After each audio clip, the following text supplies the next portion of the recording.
आपण या वर्षी महिलांसाठी तर दरवर्षीच आपण हंडी करत असतो, पण एक महिला सुरक्षा हंडी असं आपण या हंडीला एक नाव दिलेलं आहे आणि ती महिलांच्या माध्यमातून ती हंडी फोडली जाणार आहे आणि महिला सुरक्षिततेचा एक संदेश सर्वसामान्य माणसापर्यंत पोहोचवण्याचं आणि समाजामध्ये जनजागृती करण्याचा एक आम्ही प्रयत्न करणार आहे। सर, कमानीबद्दल आपण एक या दहीहंडीमध्ये आपण रिक्षा चालकांना एक विशेष मान दहीहंडी फोडण्याचा देतोय, जेणेकरून रिक्षावाल्यांच्या बद्दल जे शहरामध्ये किंवा नागरिकांमध्ये जो रोष असतो तो कुठेतरी कमी व्हावा आणि रिक्षा चालकांबद्दल थोडं चांगलं मत लोकांचं व्हावं याच्यासाठी आणि रिक्षा चालकांनी देखील समाजासाठी आपण जे काम करतोय ते लोकांपर्यंत पोचावं याच्यासाठी आपण हा एक प्रयत्न करतोय।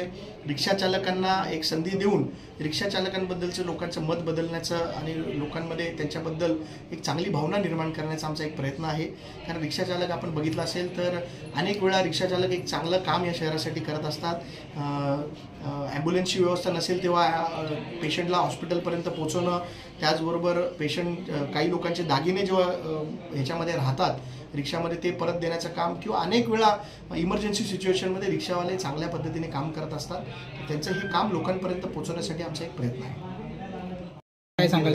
मी एक पत्र तयार केलेलं आहे। आपण बघत असाल तर आपल्या शहरामध्ये रस्त्याचं रुंदीकरण झालेलं नाही, रस्ते अरुंद आहेत आणि या अरुंद रस्त्यांवर दरवर्षी सर्वच पक्षाची लोक मोठ्या प्रमाणात कमानी उभारत असतात। मी स्वतः एक निर्णय घेतलेला आहे की मी कुठल्याही प्रकारच्या कमानी जोपर्यंत रस्ते रुंदीकरण होत नाही तोपर्यंत या शहरामध्ये उभारणार नाही, जेणेकरून लोकांना ट्रॅफिक आणि धोकादायक स्थिती निर्माण होऊ नये।